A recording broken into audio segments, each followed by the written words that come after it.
Hi hello ಸ್ನೇಹಿತರೆ, ಹೇಗಿದ್ದೀರಾ? ನೀವೆಲ್ಲ ತುಂಬಾ ಚೆನ್ನಾಗಿದ್ದೀರಾ ಅನ್ಕೋತೀನಿ. ನಾನು ಕೂಡ ತುಂಬಾ ಚೆನ್ನಾಗಿದ್ದೀನಿ. ಸೊ ಸ್ನೇಹಿತರೆ, ನಾವು ಪಿತೃಪಕ್ಷದಲ್ಲಿ ಅಂದರೆ ಸ್ವಲ್ಪ ಲೇಟ್ ವಿಡಿಯೋ. ನಾವು ಫ್ಯಾಮಿಲಿ ಟ್ರಿಪ್ಗಂತ ಕಾಶಿ, ಅಯೋಧ್ಯ ಮತ್ತು ಗಯಾಗೆ ಹೋಗಿದ್ವಿ. ಸೊ ಗಯಾದಲ್ಲಿ ಒಂದು ಸ್ವಲ್ಪ ನಮಗೆ ಪಿಂಡದಾನ ಎಲ್ಲ ಮಾಡೋದಿತ್ತು, ಆ ಕಾರಣ ನಾವು ಹೋಗಿದ್ವಿ. ಸೊ ಅಲ್ಲಿ ಹೋಗಿ ಏನು ಮಾಡಿದ್ವಿ, ಏನು ಎತ್ತ ಅಂತ ನಿಮ್ಮ ಮುಂದೆ ಸ್ವಲ್ಪ ವಿಡಿಯೋನ ಹಂಚ್ಕೊಳ್ಳೋಣ ಅಂತ ಮನಸ್ಸಾಯಿತು. ಸೊ ಹಳೆ ವಿಡಿಯೋನ ಎಡಿಟ್ ಮಾಡಿ ಹಾಕ್ತಾ ಇದ್ದೀನಿ ಸ್ನೇಹಿತರೆ.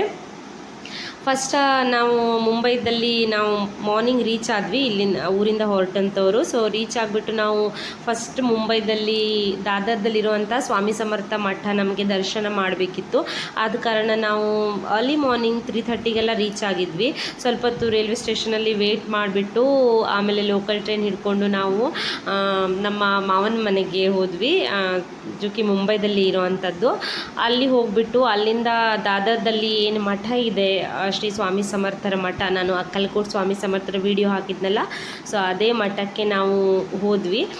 ಮಠಕ್ಕೆ ಹೋಗಿ ಮಠದಲ್ಲಿ ದರ್ಶನ ಪಡೆದ ನಂತರ ಸ್ವಲ್ಪ ಜಾಸ್ತಿನೇ ಹೊತ್ತು ಆಚೆ ಈಚೆ 2-3 ಗಂಟೆ ನಾವು ಮುಂಬೈ ದಾದರಲ್ಲಿ ಸ್ವಲ್ಪ ಶಾಪಿಂಗ್ ಮಾಡಿದ್ವಿ. ಶಾಪಿಂಗ್ ಬಂದುಬಿಟ್ಟು ಬಟ್ಟೆ ಶಾಪಿಂಗ್ ಇರ್ಬೋದು, ಬ್ಯಾಗ್ಸ್ ಇರ್ಬೋದು, ಅಥವಾ ಶೂಸು, ಸ್ಯಾಂಡಲು ಎಲ್ಲನೂ ಕೂಡ. ನಿಮಗೆಲ್ಲ ಗೊತ್ತೇ ಇರ್ಬೋದು, ಮುಂಬೈದಲ್ಲಿ ಶಾಪಿಂಗ್ ಅಂದರೆ ರೋಡಲ್ಲೆಲ್ಲ ಇಟ್ಕೊಂಡು ಕೂತ್ಕೊಂಡಿರ್ತಾರೆ, ಅದು ಚೀಪ್ ಆ್ಯಂಡ್ ಬೆಸ್ಟ್ ಐಟಮ್ಸ್ ಆಗಿರುತ್ತೆ. ಸೊ ದಾದರಲ್ಲಿ ನಾವು ಮ್ಯಾಕ್ಸಿಮಮ್ ಎಲ್ಲ ಶಾಪಿಂಗು ಮುಗಿಸಿ ಅದಾದ ನಂತರ ಮತ್ತೆ ನಮ್ಮ ಮಾವನ ಮನೆಗೆ ಹೋದ್ವಿ. ಸ್ವಲ್ಪ ಊಟ ಮಾಡಿ ಮತ್ತೆ ನಾನು ಮತ್ತು ನನ್ನ ಮಾವನ ಮಗಳು ಸೇರಿ ಮತ್ತೆ ಅಲ್ಲಿ ವಾಕಬಲ್ ಡಿಸ್ಟೆನ್ಸಲ್ಲಿ ಇನ್ನೊಂದು ಮಾರ್ಕೆಟ್ ಇದೆ, ಅಲ್ಲಿಗೂ ಕೂಡ ನಾನು ಮತ್ತು ನನ್ನ ಮಾವನ ಮಗಳು ಸೇರಿ ಇಬ್ಬರು ಆರಾಮ್ಸೆ ನಡ್ಕೊಂಡು ಹೋಗ್ಬಿಟ್ಟು ಕೆಲವೊಂದು ಕುತ್ತಿಗೆ ಸರ ಆಗಿರ್ಬೋದು, ಬ್ಯಾಂಗಲ್ಸ್ ಆಗಿರ್ಬೋದು, ಮತ್ತು ಕೆಲವೊಂದು ಬಟ್ಟೆಗಳು ಇವನ್ನೆಲ್ಲ ಪರ್ಚೇಸ್ ಮಾಡಿದ್ವಿ, ಬ್ಯಾಗ್ಸ್ ಎಲ್ಲ. ಮತ್ತು ಸ್ವಲ್ಪ ಅಲ್ಲಿ ವಡಾಪಾವ್ ಫೇಮಸ್ ಅಲ್ವಾ, ಸೊ ಸ್ವಲ್ಪ ವಡಾಪಾವ್ ತಿಂದ್ವಿ, ಪಾನಿಪುರಿ ತಿಂದ್ವಿ. ಸೊ ಇದೆಲ್ಲ ಮಾಡಿಬಿಟ್ಟು ನಾನು ಆದಷ್ಟು ಬೇಗನೆ ನಮ್ಗೆ ಬರಬೇಕಿತ್ತು ಕೂಡ, ಯಾಕಂದರೆ ನನಗೆ ನೈಟ್ 10 ಗಂಟೆಗೆ ಮುಂಬೈಯಿಂದ ಟ್ರೈನ್ ಇರೋ ಕಾರಣ ನಾನು ಸ್ಟೇಷನ್ ಕೂಡ ರೀಚ್ ಆಗಬೇಕಿತ್ತು. ಆ ಕಾರಣ ಎಲ್ಲ ಶಾಪಿಂಗ್ ಎಲ್ಲ ಮುಗಿಸಿ ಸ್ವಲ್ಪ ಏನೇನು ತೊಗೊಳ್ಬೇಕು ಅದನ್ನೆಲ್ಲ ತೊಗೊಂಡ್ವಿ. ಯಾಕಂದರೆ ಬರೋ ದಿನವೂ ನಮ್ಗೆ ಟೈಮ್ ಇತ್ತು, ತಗೋಬೋದಿತ್ತು. ಆದ್ರೂ ಒಂದು ಸ್ವಲ್ಪ ಅಲ್ಲಿ ಹೋದ್ಮೇಲೆ ಮಾರ್ಕೆಟ್ ಪ್ಲೇಸ್ಗೆ ಹೋಗಲೇಬೇಕು ಅನಿಸುತ್ತೆ ನನಗಂತೂ.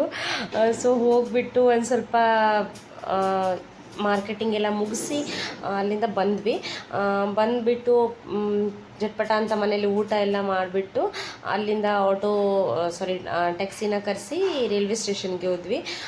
ಫುಲ್ ಮಳೆನೇ ಇರೋ ಕಾರಣ ಒಂದು ಸ್ವಲ್ಪ ಎಲ್ಲ ರೋಡೆಲ್ಲ ಫುಲ್ ಹೊಲಸಾಗಿಬಿಟ್ಟಿತ್ತು, ಎಲ್ಲ ಕೆಸರಾಗಿತ್ತು. ಬಟ್ ಆದ್ರೂ ಪರವಾಗಿಲ್ಲ, ಹೋದ್ವಿ.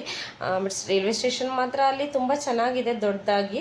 ರೈಲ್ವೆ ಸ್ಟೇಷನಲ್ಲೆಲ್ಲ ಕ್ಲೀನ್ ನೀಟಾಗಿತ್ತು. ಆದರೆ ಪ್ಲ್ಯಾಟ್ಫಾರ್ಮ್ ಕಡೆ ಹೋದರೆ ಫುಲ್ ರಶ್ ಇತ್ತು. ಲೋಕಲ್ ಜನ ಹತ್ತುವಂಥ ಏನು ಜನರಲ್ ಸೆಕ್ಷನ್ ಇರುತ್ತೆ, ಜನರಲ್ ಕಂಪಾರ್ಟ್ಮೆಂಟ್ ಇರುತ್ತೆ, ಅಲ್ಲಂತೂ ಫುಲ್ ರಶ್ ಜನ. ಇನ್ನು ಟ್ರೈನ್ ಯಾವಾಗ ಬರುತ್ತೆ, ಯಾವಾಗ ಹತ್ಕೋತೀವಿ ಅನ್ನೋಷ್ಟು ನುಗ್ಲಲ್ಲಿದ್ದರು. ಸೊ ನಮ್ಮದು ಟಿಕೆಟ್ ರಿಸರ್ವೇಷನ್ ಇತ್ತು, ಆ ಕಾರಣ ನಾವು ನಮ್ಮ ರಿಸರ್ವೇಷನ್ ಎಲ್ಲಿದೆ ಅಲ್ಲಿ ಹೋದ್ವಿ. ಸ್ವಲ್ಪ ಅಂದರೆ ಆದಷ್ಟು ಬೇಗ ನಾವು ಟ್ರಾಫಿಕ್ ಎಲ್ಲ ಇರುತ್ತೆ ಅನ್ನೋ ಕಾರಣ ಸ್ವಲ್ಪ ಬೇಗನೆ ರೀಚ್ ಆಗಿದ್ವಿ. ಸ್ವಲ್ಪ ನಮಗೆ ಆಚೆ ಈಚೆ ರೈಲ್ವೆ ಸ್ಟೇಷನಲ್ಲೂ ಕೂಡ ಓಡಾಡೋಕ್ಕೆ ಟೈಮ್ ಸಿಕ್ತು. ಸೊ ರೈಲ್ವೆ ಸ್ಟೇಷನಲ್ಲೂ ಸ್ವಲ್ಪ ಓಡಾಡಿದ್ವಿ, ಆಚೆ ಈಚೆ ಎಲ್ಲ ನೋಡಿದ್ವಿ. ಆಮೇಲೆ ಚಿಯು ಕೂಡ ಸ್ವಲ್ಪ ಅಲ್ಲಿ ಆಟ ಆಡ್ದ. ಇದೆಲ್ಲ ಆಗಿಬಿಟ್ಟು ತಿರ್ಗಾ ಆಮೇಲೆ ಸ್ವಲ್ಪ ಹೊತ್ತು ಪ್ಲ್ಯಾಟ್ಫಾರ್ಮಲ್ಲಿ ವೇಟ್ ಮಾಡಿದ ನಂತರ ಟ್ರೈನ್ ಕೂಡ ಬಂತು. ಸೊ ಟ್ರೈನ್ ಹತ್ತಿ ಕೂತ್ಕೊಂಡ್ವಿ. ಮನೆಯಿಂದಲೇ ಊಟ ಮಾಡಿ ಹೋಗಿರೋ ಕಾರಣ ಊಟದಂತೂ ಏನು ಕಿರಿಕಿರಿ ಇರಲಿಲ್ಲ ಸ್ಟೇಷನಲ್ಲಿ. 10 ಗಂಟೆ ಎಲ್ಲ ಆಗೋಗ್ಬಿಟ್ಟಿತ್ತು. ಸೊ ಟ್ರೈನ್ ಹತ್ತೋದು ಮಲಗೋದು ಅಷ್ಟೇ ಇತ್ತು. ಸೊ ಟ್ರೈನ್ ಬಂದ ನಂತರ ಫ್ರೆಂಡ್ಸ್ ನಾವು ಟ್ರೈನ್ ಹತ್ತಿದ್ವಿ. ಆಮೇಲೆ ಮುಂಬೈದಿಂದ ಸೀದಾ ನಮ್ಮ ಪ್ರಯಾಣ ಗಯಾದತ್ತ ಸಾಗಿತ್ತು. ಸ್ವಲ್ಪ ಮಳೆ ಇರೋ ಕಾರಣ ನಮಗೆ ಕಿರಿಕಿರಿ ಉಂಟಾಯಿತು ಟ್ರೈನ್ ಹತ್ತೋ ತನಕ. ಆದರೆ ಅದ್ರ ನಂತರ ಏನು ನಮ್ಮ ಜರ್ನಿ ಇತ್ತು ತುಂಬಾ ಚೆನ್ನಾಗಿತ್ತು, ತುಂಬ ಸೊಗಸಾಗಿತ್ತು ಅಂತ ಹೇಳ್ಬೋದು. ನಾವು ಹೇಗಿತ್ತಪ್ಪ ಅಂತಂದರೆ ಆಚೆ ಈಚೆ ಒಂದು 32-34 ಗಂಟೆ ಪ್ರಯಾಣ ಇತ್ತು ಟ್ರೈನಲ್ಲಿ. ಅಂದರೆ ನಾವು ಇವತ್ತು ನೈಟ್ ಹತ್ತಿದ್ದೀವಪ್ಪ ಅಂದರೆ ಇವತ್ತು ನೈಟು, ಆಮೇಲೆ ಮಾರನೇ ದಿನ ಏನಿದೆ ಅಂದರೆ ನಾಳೆ ದಿನ ಫುಲ್ ಡೇ, ಆಮೇಲೆ ನಾಡಿದ್ದು ಮಾರ್ನಿಂಗ್ ನಾವು ರೀಚ್ ಆಗೋದು. ಸೊ ಈ ರೀತಿ ಇತ್ತು. ಇತ್ತು. ಅಂದರೆ ಆಚೆ ಈಚೆ 32ರಿಂದ 36 ಗಂಟೆ ಅಷ್ಟು ಜರ್ನಿ ಮುಂಬೈಯಿಂದ ಇತ್ತು. ಟ್ರೈನಲ್ಲಿ ಅಂದರೆ ಬೇರೆ ಬೇರೆ ಜನರ ಪರಿಚಯ ಆಗುತ್ತೆ, ಈ ರೀತಿ ಎಲ್ಲ ಇರುತ್ತೆ. ಸೊ ಅಷ್ಟೇನು ಬೋರು ಅನಿಸಲ್ಲ. ಇವಾಗ ಮೊಬೈಲು ಕೂಡ ಇದೆ ಕೈಯಲ್ಲಿ. ಸೊ ಅಷ್ಟೇನು ಸಮಸ್ಯೆನೂ ಬಂದಿಲ್ಲ, ಅಷ್ಟೇನು ಬೇಜಾರೂ ಕೂಡ ಅನಿಸಿಲ್ಲ. ಫುಲ್ ಫ್ಯಾಮಿಲಿ ಇರೋ ಕಾರಣ ಆಚೆ ಈಚೆ ಅಷ್ಟೇನು ಬೇಸರ ಅನ್ನಿಸ್ಲಿಲ್ಲ. ಸೊ ರಾತ್ರಿ ಎಲ್ಲ ಊಟ ಮಾಡ್ಕೊ ಬಂದಿದ್ವಿ. ಟ್ರೈನ್ ಬಂತು, ಟ್ರೈನ್ ಹತ್ತಿದ್ವಿ.